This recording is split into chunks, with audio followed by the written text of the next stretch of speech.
Well, hello and welcome to Bingewatch, the podcast where we take a look at the hottest new TV and film releases on streaming television platforms. I'm Hannah Fernando, the group editor of Woman and Home and Woman magazine. And I'm Ian McEwen, writer on TV and Satellite Week, TV Times and What's on TV magazines. And today we're looking at the new releases for the week starting Friday the 7th of July 2023, including a new Netflix documentary about Wham and the Amazon Prime drama The Horror of Dolores, Roach. And we'll also be checking out dysfunctional family drama The Effects of Lying on ITVX and taking a nail-biting road trip across Europe in Sky Max and Now TV thriller Then You Run. But first, Ian, what is in the news? Richard Armitage will lead ITVX's six-part thriller Red Eye, which is about a doctor being escorted to China to face murder charges. What else is in the news, Hannah? Disney Plus's factual drama series Suspect, the shooting of John Charles de Menezes, will explore the death of the young Brazilian who was shot dead by police at a London tube station in 2005. Well, we've got some good stuff this week, I would say, Hannah, starting on ITVX with a new comedy drama called The Effects of Lying, which arrived on Thursday, the 6th of July. And here's a clip. That's the office. What shall I say to Dr. Russell? She's a therapist, she'll understand. Yes, but you're the one with the... Who's that? I think it's Mom. How does this make you feel? Like a blob of jelly. Can't believe I have to listen to my mother have sex with another man. So this is a one-off comedy drama, very much a domestic comedy drama, and it stars Asen Bhatti from Line of Duty as Naveen, who is a rather mild-mannered husband and father, and his day starts to unravel when he leaves his mobile phone at home, comes back, and he finds his daughter Simran, played by Laurel Patel, in the middle of a relapse of her eating disorder. And as the two of them are chatting, the mum comes into the house with some guy, goes into the bedroom and starts having very noisy sex. So the wife is she's called Sangeeta, she's played by Layla Ruas, and she's actually having it off, if I can use that old-fashioned phrase, Hannah, with Naveen's brother Harvinder, who's played by Navin Chowdhury. That's sort of the first big reveal of the show. So yeah, it's a complex family life because the daughter's clearly got mental health issues, the wife is bored, the husband is a bit sort of henpecked really, but there's going to be more.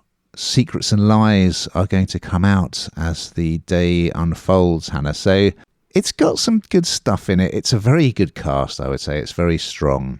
And the showdown between Naveen and his brother Harvinder over the fact that this affair has been going on for years is quite amusing, because Naveen keeps taking things out of the fruit bowl and throwing them at his brother or smashing them on the floor.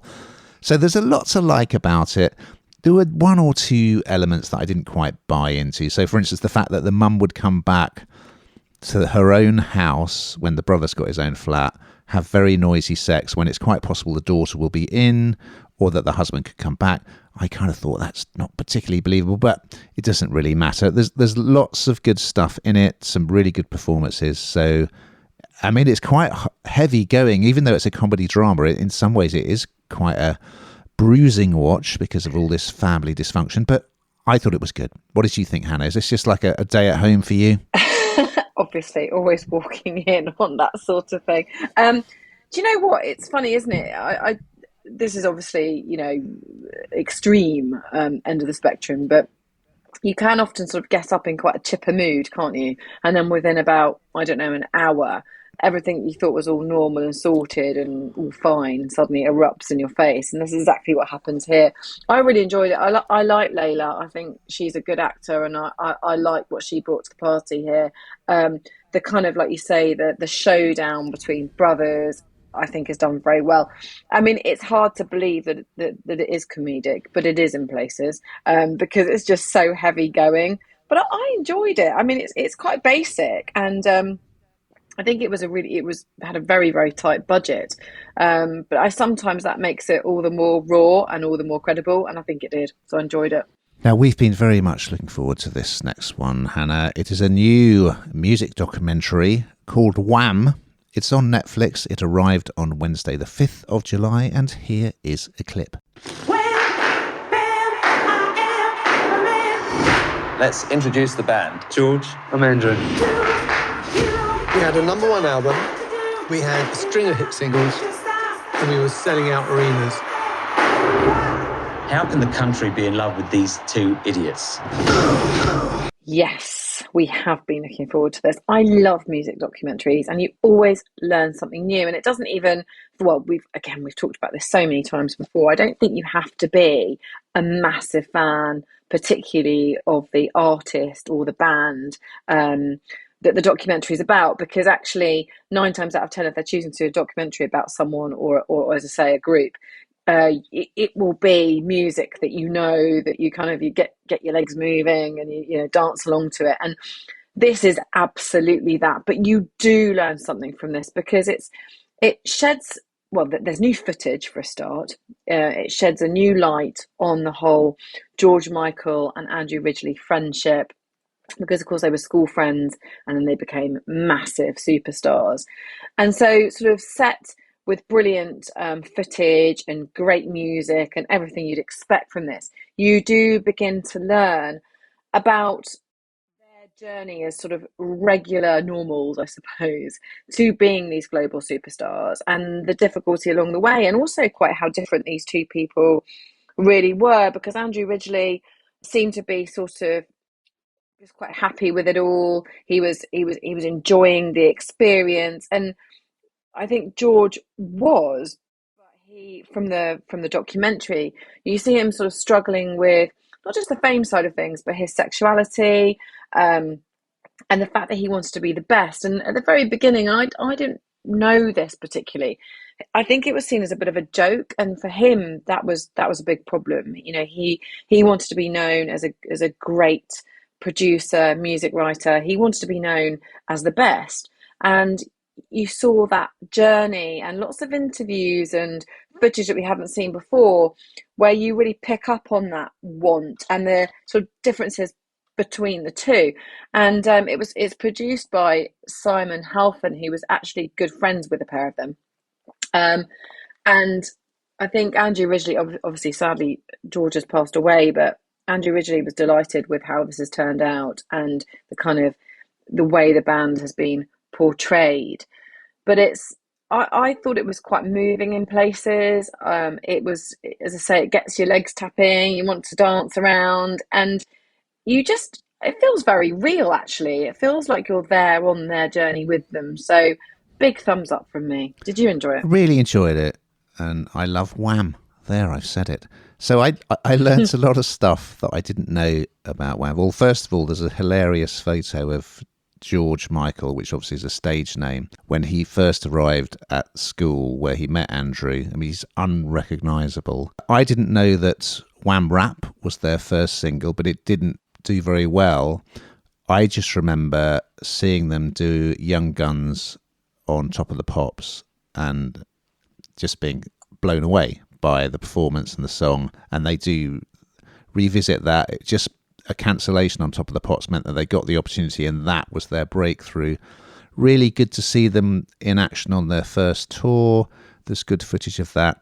Also, what was interesting is that for Careless Whisper, which is one of their early compositions, George Michael actually went over to America to play with the famous Muscle Shoals session band in a recording studio and with a really famous producer. But he didn't like the finished version, so he came back and did his own take on it. And for Wake Me Up Before You Go Go, he was sort of the writer, the singer, and he also produced it. So he's a multi-talented guy, but of course the sniffy music press didn't like Wham. Of course they didn't. But where are they now? Whether or not you're a fan of Wham, the guys both come over really well in it, and it's great to see them, certainly in their early days, just wearing those crazy outfits and just having a good time. So yeah, highly recommended. Next up on Sky Max and Now TV, we have a new drama series called Then You Run. And here's a clip. But why can't you come to Zante? I'm supposed to live with family. What family? My dad. In Rotterdam. I wanted your room to feel special. Oh, you don't like it? I mean, if I was 9. Maybe we don't have to go to Zante. What if we came to you? Let's go have some fun. Disgusted.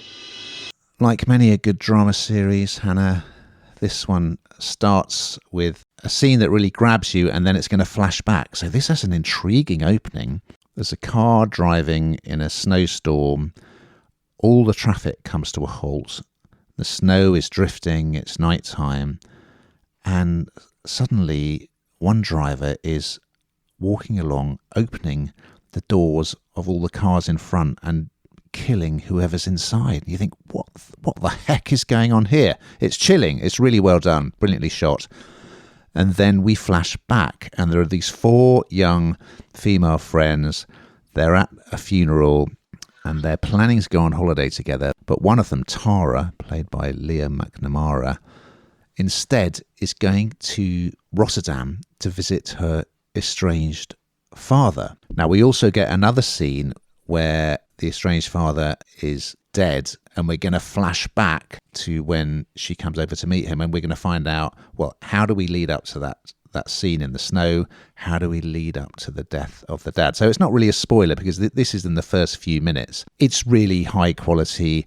I would say it's got slight elements of Fargo, a sort of British Fargo. It's got elements of the sort of classic Guy Ritchie movies about drugs. It's got Richard Coyle in it, who you may remember from years ago, Coupling, which was kind of like the British version of Friends, wasn't it? In that, he was the sort of slightly nerdy, neurotic Jeff, but he makes a very good baddie. So he is the brother of the estranged dad, and he's a drug dealer. As I said, it's about these 4 young friends. Stink, played by Vivian Apara, Ruth, played by Yasmin Monet Prince, and Nessie, played by Isadora Fairhurst. They're the other 3. And they are terrific characters. And it's just the dialogue is totally convincing. It looks really good. It's funny, but it's also very dark. There's just so much to recommend it. And it's going to turn into, I won't explain why, but it's going to turn into a sort of a road trip, as we said in the intro, but a frightening one. I really enjoyed episode 1. I thought it was excellent. And I can't wait to find out what happens next. What did you think, Hannah? I agree. It's really quite scary, isn't it? And chilling in places. But Richard Coyle, who plays this drug dealer, absolutely brilliant. I think anything that's got drug dealers in that kind of underworld just really captivates me. I kind of just think, wow, this. I mean, obviously not ever being part of that underworld, you don't really kind of.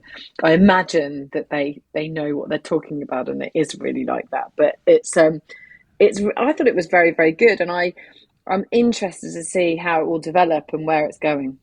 Well, once again, Hannah, we saved by far the strangest offering of the week till last on Prime Video, arriving on Friday, the 7th of July. It's a new horror comedy series called The Horror of Dolores Roach, and here is a clip. I just wanted to have a normal, simple life. Sweet cannibal Jesus, please no. I'm going back to prison. You got anything you want to get off your chest, Dolores? There's something wrong. You want to give me a hand? I don't want to be a serial killer! I'm glad you said that, because it is quite odd, isn't it? I mean, it really is quite strange. It's a horror comedy, and we've already discussed this in this pod. How do you join the two? How does that even work? It's just, but it does. So this is a season 1. There are 8 episodes, and Dolores, who's played by 6 Feet Under's Justina Mercado, she's been in prison for 16 years. She was in there for an awfully long time for selling weed. I'm not sure of anybody else that would be in prison for selling weed for that length of time, but anyway, she was. And when she returns home, she's got absolutely nothing. Family have gone. There's no one around, and she's the sort of funny parts are when when someone she knows, a friend of hers she knows, says, you look dreadful. I think she uses worse language than that, but we'll leave it there. And she's like, well, yeah, funnily enough, I do. And it's because she's sort of living this terrible life she's got no home. She's got the clothes that are on her back. She's got absolutely nothing. And she needs to earn some money. Of course, every door is shut because she's been in prison. No one wants to know. And she's quite a likable character at the beginning, I think. She's quite sort of happy-go-lucky. She's the kind of person you want to give a big hug to. That's how I saw her anyway. And she does have this sort of comedic side to her. But she sets up this sort of massage parlour, which is all very sweet. But, when all these men start turning up, you can only imagine exactly what they want. And one comes to a rather sticky end. And that's where it all becomes a little bit far-fetched for me. And I'm not going to lie to you, it did kind of lose me along the way. I just thought, where is this going? How on earth can this go for 8 episodes? It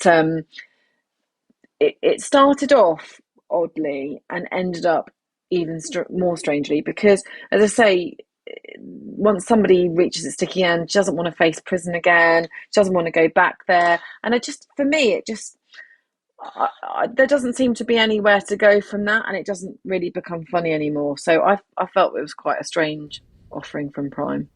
What do you think? It is very strange, and it opens oddly with a theatre production which is based on the life of Dolores, and then she suddenly turns up in the Stars dressing room in a not very convincing scene and decides to tell the true story of her life as opposed to what's being shown in this stage play. So Mikado is very good as Dolores. She's excellent. Though I must admit, when she came out of prison, she'd gone in because her boyfriend, drug-dealing boyfriend, had got her selling weed. She hadn't given him up to the police, but he hadn't contacted her at all while she was inside. And yet she's kind of surprised when she gets out that he's not still in his apartment. And, Anyway, as I say, she's great in this. And it's... I don't want to say too much about where it goes because that's, that's quite interesting to discover, though people may have read about how it pans out. But let's just say, if you've seen Sweeney Todd, you may notice one or two parallels. So yeah, it's really weird, pretty entertaining. She's great in the lead role, and Cyndi Lauper appears in a recurring guest role. So even weirder. I would say, I think it's well worth a look. It's pretty funny. She's great. It certainly goes in a very unexpected direction. Oh, and there's some quite funny stuff about the fact that when she gets out of prison, her old neighborhood, it's all sort of white middle class people wearing sandals and drinking cortados. So she's not very impressed by the gentrification. But yeah, something certainly different. Now, we've got to that time, Hannah, where we find out what you've been binging on this week. Yes, well, everyone talks, don't they, about Come Dine With Me? Of course they do. It's the series that never ends. They are brutal, absolutely blistering in their critiques of each other. I absolutely love it, so I've been watching that. And also, for some reason, we have been binging on the Harry Potters, which I thoroughly love. How about you? Yes, of course, they're all on Netflix now, aren't they, Hannah? Well, also on Netflix, I very much enjoyed a new series called Muscles and Mayhem, which is all about the history of the TV show American Gladiators. Because, of course, I remember when the British franchise, which I absolutely loved, but that came after the original American show. And this is the amazing story of how that show came to be. And you hear from a lot of the gladiators who were big stars in their day about the sort of ups and downs of what happened. So, yeah, well worth a look. Now, we've just got time to look ahead to next week's offering. So what is on the Bingewatch menu, Hannah? Well, Lee Pace reveals what's next for the Empire's rulers as Apple TV's galaxy-spanning sci-fi saga Foundation returns. And we remember how Boris Becker went from Wimbledon to Wandsworth Prison. Yeah, you see what I did there? In the ITVX documentary series, Boris Becker, The Rise and Fall. So we look forward to those and much, much more. But in the meantime, Keep watching.